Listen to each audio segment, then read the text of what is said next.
அனைவருக்கும் வணக்கம். இந்த வீடியோல நம்ம எக்ஸாம்பிள் 1.6 பார்க்க போறோம். Calculate the electric field at points P, Q for the following two cases. ஃபிகர்ல கொடுத்திருக்கிற டயக்ராம்ல இருந்து நம்மள என்ன கண்டுபிடிக்க சொல்றாங்கன்னா P and Q பாயிண்ட்ல எனக்கு வந்து எலக்ட்ரிக் ஃபீல்டு வந்து எப்படி ப்ரொடியூஸ் ஆகும், எந்த ரேஞ்சில் கிடைக்கும் அப்படின்றத கால்குலேட் பண்ண சொல்லியிருக்காங்க. ஃபர்ஸ்ட் கேஸ் பார்த்தோம் அப்படின்னா positive point charge +1 micro coulomb is placed at the ஆரிஜினில் பிளேஸ் ஆகிருக்கு. எவ்வளோ? +1 மைக்ரோ கூலும். செகண்ட் கேஸ் பார்த்தோம் அப்படின்னா a negative point charge -2 micro coulomb is placed at the origin. So இந்த ரெண்டு கேஸில் இருந்தும் நம்மளை என்ன கண்டுபிடிக்க சொல்கிறாங்க அப்படின்னா பி கியூன்ற அந்த டிஸ்டன்ஸ், அந்த பாயிண்ட்ல எனக்கு வந்து எலக்ட்ரிக் ஃபீல்டு வந்து எவ்வளோ ரேஞ்சில் ப்ரொடியூஸ் ஆகும் அப்படின்றத கால்குலேட் பண்ண சொல்லியிருக்காங்க. ஸோ அப்போ ஃபர்ஸ்ட் கேஸ் பார்த்தோம் அப்படின்னா, இப்போ ஃபர்ஸ்ட் கேஸில் நம்ம என்ன பார்க்குறோம் அப்படின்னா ஒரு பாசிட்டிவ் சார்ஜ் இருக்குது 1 மைக்ரோ கூலும். ஸோ அது வந்து என்ன இருக்குது, நமக்கு வந்து எக்ஸ் ஆக்சிஸில், அதாவது ஆரிஜினில் பிளேஸ் ஆகிருக்கு. ஸோ அப்போ இங்கே வந்து எக்ஸ் ஆக்சிஸ் வரும், அதே மாதிரி இங்கே என்ன இருக்கும், நமக்கு வந்து ஒய் ஆக்சிஸ் வந்து அப்பியர் ஆகும். இங்கே பார்த்தோம் அப்படின்னா பாயிண்ட் பி வந்து எனக்கு எவ்வளோ 2 மீட்டர் டிஸ்டன்ஸில் எனக்கு என்ன ஆயிருக்கு, பிளேஸ் ஆகிருக்கு. அதே மாதிரி இங்கே பார்த்தோம் அப்படின்னா 4 மீட்டரில் எனக்கு என்ன ஆயிருக்கு அப்படின்னா கியூன்ற பாயிண்ட் வந்து பிளேஸ் ஆகிருக்கு. அப்படிங்கும் போது அதில் எனக்கு வந்து எலக்ட்ரிக் ஃபீல்டு வந்து எப்படி ப்ரொடியூஸ் ஆகும் அப்படின்றதான் கால்குலேட் பண்ண போகிறோம். இப்போ பார்த்தோம் அப்படின்னா நமக்கு வந்து ஃபஸ்ட்டு நான் எடுக்கிற பாயிண்ட் என்னது, பீன்ற பாயிண்ட் வந்து எடுக்கிறேன். ஸோ அப்போ இங்கே எடுக்கும் போது எனக்கு எலக்ட்ரிக் ஃபீல்டு வந்து நம்ம என்ன பார்த்தோம், பாசிட்டிவ் சார்ஜ் வந்து எவ்வளோ ரேஞ்ச் வந்து அது வந்து எக்ஸ்பீரியன்ஸ் ஃபோர்ஸை பண்ணுதோ அவ்வளோ ரேஞ்சுக்கு தான் எனக்கு என்ன ஆகும், எலக்ட்ரிக் ஃபீல்டு வந்து ப்ரொடியூஸ் ஆகும். ஸோ அப்போ இங்கே ப்ளஸ் இருக்குது அப்படிங்கும் போது பாசிட்டிவ் சார்ஜ், இங்கே எனக்கு என்ன ஆகும், பாசிட்டிவ் ரிப்பல் ஆகும். ஸோ அப்போ இந்த இடத்துல எனக்கு என்ன ஆகுது அப்படின்னா ரிப்பல்சிவ் ஃபோர்ஸ் வந்து எனக்கு வந்து அப்பியர் ஆகிறதுனால எலக்ட்ரிக் ஃபீல்டு வந்து அவேவாக எனக்கு என்ன ஆகும், மூவ் ஆகும். அதே மாதிரி இங்கேயும் நான் பார்த்தேன் அப்படின்னா இங்கே எனக்கு என்ன இருக்கும், பாசிட்டிவ் இருக்கும். அதே மாதிரி பாசிட்டிவ் பார்க்கும்போது இங்கேயும் எனக்கு என்ன ஆகுது, எலக்ட்ரிக் ஃபீல்டு வந்து அவேவா எனக்கு என்ன ஆகும்னா மூவ் ஆகும்.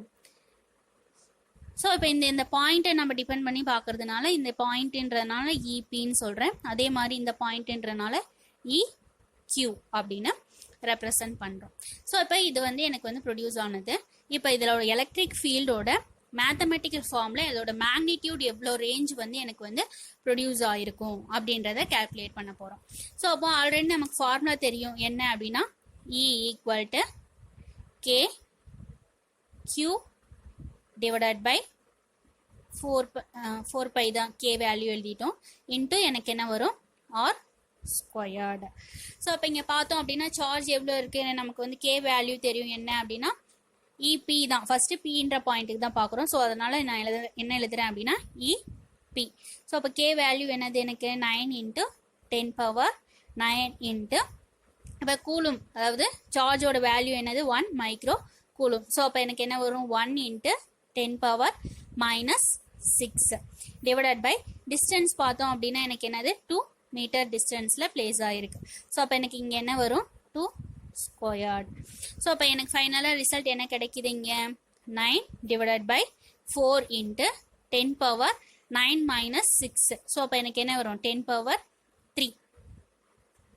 இப்போ பார்த்தேன் அப்படின்னா எனக்கு என்ன வேல்யூஸ் வரும், இதை டிவைட் பண்ணேன் அப்படின்னா எனக்கு என்ன 1 டைம்ஸுங்கும் போது 2 டைம்ஸ் வரும் 8. ஸோ அப்போ 1 ரிமைனிங் 1 0. ஸோ அப்போ அகைன் ஒரு 2 டைம்ஸ் வரும். ஸோ அகைன் எனக்கு என்ன கிடைக்குது அப்படின்னா 2. ஸோ அப்போ 20. ஸோ அப்போ எனக்கு எவ்வளோ வரும் 2.25. ஸோ அப்போ எனக்கு என்ன கிடைச்சிருக்கு, இது வந்து 2.25 × 10⁻3. அதே மாதிரி இதோட டைரக்ஷன் பார்த்தோம் அப்படின்னா எப்படி இருக்கு, எனக்கு வந்து எக்ஸ் ஆக்சிஸ். ஸோ அப்போ அதோட டைரக்ஷன் வந்து எனக்கு என்ன வரும் ஐ கேப். ஸோ அப்போ இபி வேல்யூ எனக்கு என்ன கிடைச்சிருக்கு அப்படின்னா 2.25 × 10⁻3 ஐ கேப். ஸோ அப்போ இதோட யூனிட் நமக்கு என்ன தெரியும், Newton per coulomb. Next one என்ன பார்க்குறோம் அப்படின்னா கியூவோட வேல்யூவை பார்க்குறோம். ஸோ அதே மாதிரி என்ன ஒரு formula K × Q divided by R square. Q value என்னன்னு நமக்கு தெரியும், அதே மாதிரி K வேல்யூ தெரியும். ஸோ அப்படியே சப்ஸ்டியூட் பண்ணுறோம், into 10⁻ 9 into 1 into 10 power minus 6 divided by distance மட்டும் என்ன ஆகுது எனக்கு வந்து வேரி ஆகுது எவ்வளோ 4. அதே மாதிரி y axis ஸோ அப்போ j cap வரும். ஸோ அப்போ இங்கே எனக்கு எவ்வளோ வரும் 4 ஸ்கொயர்ட். ஸோ அப்போ எனக்கு என்ன இந்த இடத்துல டேர்ம் வரும் 9 divided by 16 into 10 power 3 j cap ஏன்னா y axis இல்லையா நியூட்டன் பர் கூலும். ஸோ அப்போ இதை நான் டிவைட் பண்ணேன் அப்படின்னா என்ன வரும் எனக்கு வந்து 9 அப்படிங்கும் போது எனக்கு டிவைட் பண்ணேன் அப்படின்னா என்ன வரும் 16. ஸோ அப்போ 0. அப்போ 90 அப்படிங்கும் போது எனக்கு என்ன வரும் 5 டைம்ஸ்ன்னு பார்க்கும்போது 30. இப்போ 80. அப்போ 10 அகைன் ஒரு 0. ஸோ அப்போ நமக்கு என்ன கிடைக்கும் திரும்ப ஒரு 6 6 36. அப்போ 96. அப்புறம் பார்த்தோம் அப்படின்னா 40. ஸோ அப்போ 40ங்கும் போது எனக்கு என்ன கிடைக்கும் அப்படின்னா 2 டைம்ஸ் போட்டோம் அப்படின்னா 32. ஸோ அப்போ இதை நான் எப்படி எழுதுறேன் அப்படின்னா இதோட வேல்யூ வந்து 9 divided by 16 வர்றதை நான் வந்து 0.56 into 10 power ரவுண்டிங் ஆஃப்ல எழுதிட்டேன். ஸோ அப்போ 2 டிஜிட் இருக்கிற மாதிரி. ஸோ அப்போ 0.56 into 10 power 3 j cap Newton per coulomb. So இது எதுக்கு E Qவோட வேல்யூ. இப்போ பார்த்தோம் அப்படின்னா ரெண்டையும் கம்பேர் பண்ணி பார்த்தோம் அப்படின்னா இந்த கேஸில் எனக்கு எப்படி இருக்கு இப்போ பார்த்தேன் அப்படின்னா இங்கே எனக்கு டிஸ்டன்ஸ் வந்து கம்மியாக இருக்குது. ஸோ அப்போ ப்ரொடியூஸ் ஆகிற எலக்ட்ரிக் ஃபீல்டும் எனக்கு என்ன ஆகும் அப்படின்னா அதிகமாக இருக்கும். அப்போ பியில் வந்து எனக்கு எலக்ட்ரிக் ஃபீல்டு எப்படி இருக்கும் பார்த்தேன் அப்படின்னா அதிகமாக இருக்கும். அதே இங்கே வந்து பார்த்தேன் அப்படின்னா இது வந்து 4 மீட்டர் டிஸ்டன்ஸில் இருக்குது. ஸோ அப்போது எனக்கு என்ன ஆகும் இந்த இடத்துல ப்ரொடியூஸ் ஆகிற எலக்ட்ரிக் ஃபீல்டு வந்து எனக்கு எப்படி இருக்கும் பார்த்தேன் அப்படின்னா லோவாக இருக்கும் கம்பேர் டு பி. ஸோ இது நம்ம வந்து ஃபார்முலாலே பார்க்கலாம். என்ன அப்படின்னா டிஸ்டன்ஸ் வந்து இன்க்ரீஸ் ஆகுது அப்படின்னா எலக்ட்ரிக் ஃபீல்டு வந்து எனக்கு என்ன ஆகும் டிக்ரீஸ் ஆகும். ஏன்னா என்ன இது ரெண்டுமே இன்வர்ஸ்லி ப்ரொபோர்ஷனல். இதுதான் ஃபர்ஸ்ட் கேஸ். செகண்ட் கேஸில் நம்ம பார்த்தோம் அப்படின்னா என்ன இருக்குது நமக்கு வந்து நெகட்டிவ் சார்ஜ். ஸோ அப்போது நெகட்டிவ் சார்ஜ் இருக்கு. நெகட்டிவ் சார்ஜ் வந்து பிளேஸ் ஆகிருக்கு. ஸோ அப்போ நெகட்டிவ் சார்ஜ் இருக்குது. ஸோ அப்போ நெகட்டிவ் சார்ஜில் இருந்து பார்த்தோம் அப்படின்னா எக்ஸ் ஆக்சிஸ் தான் ரெண்டுமே பின்ற பாயிண்ட்டும் கியூன்ற பாயிண்ட்டும். இது வந்து என்னது பின்ற பாயிண்ட்டு 2 மீட்டர் டிஸ்டன்ஸில் இருக்குது. அதே மாதிரி கியூன்ற பாயிண்ட் பார்த்தோம் அப்படின்னா எவ்வளோ இருக்குது 6 மீட்டர் டிஸ்டன்ஸில் பிளேஸ் ஆகிருக்கு. ஸோ பார்த்தோம் அப்படின்னா இது வந்து எக்ஸ் ஆக்சிஸ், இது வந்து ஒய் ஆக்சிஸ். ஸோ அப்போ இங்கே எவ்வளோ அதோட வேல்யூ பார்த்தோம் அப்படின்னா -2 மைக்ரோ கூலும். ஸோ அப்போ நெகட்டிவ் சார்ஜ். இதே மாதிரி பின்ற பாயிண்ட்லையும் கியூன்ற பாயிண்ட்லையும் எலக்ட்ரிக் ஃபீல்டு எவ்வளோ ரேஞ்ச் ப்ரொடியூஸ் ஆகுதுன்றதை கால்குலேட் பண்ண போகிறோம்.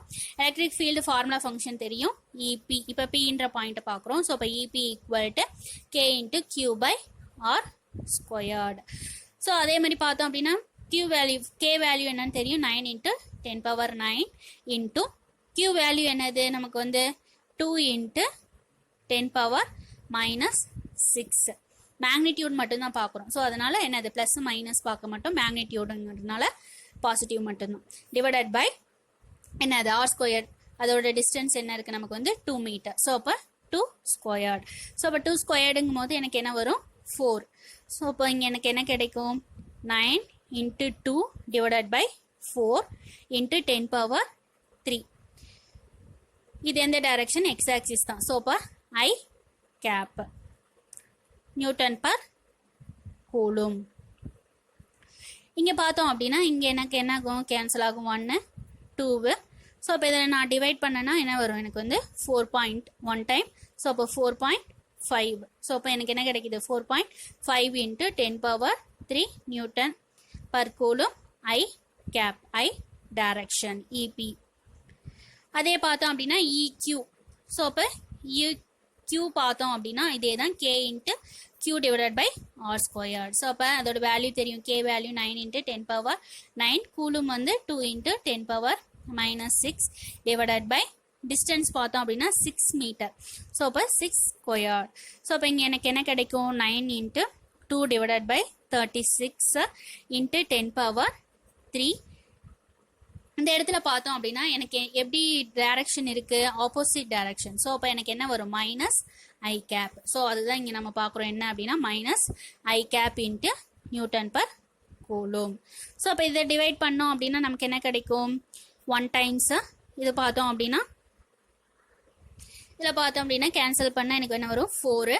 அதே மாதிரி பார்த்தோம் அப்படின்னா இங்கே 1 2. ஸோ அப்போ எனக்கு ஃபைனலாக ரிசல்ட் என்ன கிடைக்குது அப்படின்னா EQ equal to 0.5 into 10⁻³ I cap minus I cap into Newton per coulomb.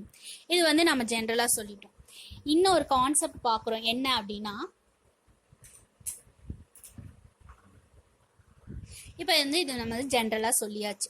ஆனால் இங்கே நம்ம வந்து டைரக்ஷன் பார்த்தோம் அப்படின்னா நம்ம என்ன சொல்லியிருந்தோம், எலக்ட்ரிக் ஃபீல்டு வந்து நெகட்டிவாக இருந்தது அப்படின்னா, எலக்ட்ரிக் ஃபீல்டு நம்ம எடுத்துக்கிற அந்த பாயிண்ட் சார்ஜ் வந்து நெகட்டிவாக இருந்தது அப்படின்னா நமக்கு எலக்ட்ரிக் ஃபீல்டு எப்படி ப்ரொடியூஸ் ஆகும், இன்வர்ட் டைரக்ஷனில் எனக்கு என்ன ஆகும்னா, அதாவது டுவர்ட்ஸ் எனக்கு வந்து ப்ரெசென்ட் ஆகும். ஸோ அப்போ இங்கே பார்த்தேன் அப்படின்னா பீன்ற பாயிண்ட்டு எனக்கு என்ன ஆகுது, ஆப்போசிட் டைரக்ஷன். ஸோ அப்போ இதோடது எனக்கு என்ன வரும், மைனஸ் I cap. அதே வந்து பார்த்தேன் அப்படின்னா இங்கே Q வந்து எனக்கு என்ன வரும், டுவர்ட்ஸ் த சார்ஜ். ஸோ அப்போ இங்கே எனக்கு என்ன வரும்னா பாசிட்டிவ் I cap. ஸோ அப்போ டைரக்ஷன் எனக்கு என்ன ஆகும்னா சேஞ்ச் ஆகும் எப்போ நெகட்டிவ் சார்ஜாக இருக்கும் போது. ஸோ அப்போ எனக்கு இங்கே என்ன ஆகுது அப்படின்னா பீன்ற பாயிண்ட் வந்து டுவர்ட்ஸில் ட்ராவல் ஆகுறதுனால எனக்கு டைரக்ஷன் என்ன ஆகும்னா மைனஸ் I. ஸோ அப்போ இங்கேயும் எனக்கு என்ன வரும், மைனஸ் I cap. ஸோ அப்போ இதோட வேல்யூ எனக்கு என்ன வந்துடும் அப்படின்னா minus 4.5 into 10⁻³ Newton per coulomb I cap. அதே மாதிரி பார்த்தோம் அப்படின்னா இங்கே Qவும் என்ன ஆகுது, எனக்கு வந்து டுவர்ட்ஸ் த சார்ஜ். ஸோ அப்போ இங்கே எனக்கு என்ன வரும்னு பார்த்தேன் அப்படின்னா பாசிட்டிவ். ஸோ அப்போ இங்கே எனக்கு என்ன வேல்யூ வரும் அப்படின்னா EQ equal to 0.5 into 10⁻³ I Newton per coulomb. So இப்போ இது ரெண்டையும் நம்ம பார்க்கும்போது இதில் வந்து எனக்கு என்ன ஆகுது, டிஸ்டன்ஸ் வந்து இந்த கேஸ்லேயும் நம்ம பார்த்தோம் அப்படின்னா டிஸ்டன்ஸ் வந்து எனக்கு என்ன ஆகுது அப்படின்னா கம்மியாக இருந்தது அப்படின்னா அதில் ப்ரொடியூஸ் ஆகிற எலக்ட்ரிக் ஃபீல்டு எப்படி இருக்குன்னா எனக்கு வந்து அதிகமாக இருக்கும். டிஸ்டன்ஸ் வந்து லார்ஜாக இருந்தது அப்படின்னா அதில் ப்ரொடியூஸ் ஆகிற எலக்ட்ரிக் ஃபீல்டு வந்து எனக்கு எப்படி இருக்கும்னா லோவாக தான் இருக்கும். ஸோ அதுதான் இந்த ரெண்டு கேஸ்லேயுமே நம்ம பார்க்குற டயக்ராம் வந்து இங்கே பார்க்குறோம். ஸோ இப்போ எனக்கு எலக்ட்ரிக் ஃபீல்டு வந்து எப்படி இருக்கு, பாசிட்டிவ் சார்ஜ்.